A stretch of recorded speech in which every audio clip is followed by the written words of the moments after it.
4 3, 4 into டியோட கணம் என்னது 1, 3, 5.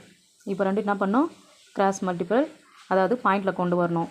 First 3 எடுத்துட்டு 3, 1 3, 3 3, 5.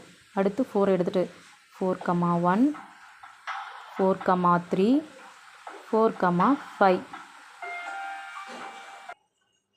இப்போ சி கிராஸ் டி கண்டுபிடிச்சிட்டோம்.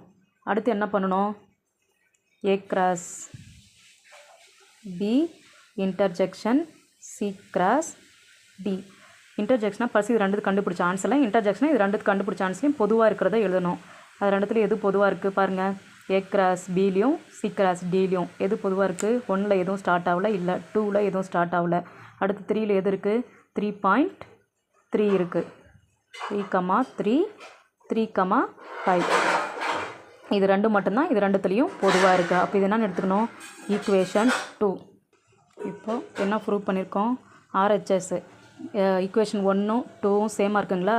அப்போ LHS equal to RHS proof.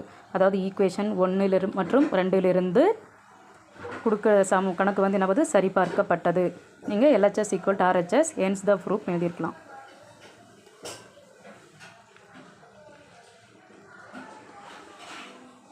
Thank you friends. Next 6th sum, exercise 1.1ல் 6th சம் நெக்ஸ்ட் வீடியோவில் பார்க்கலாம்.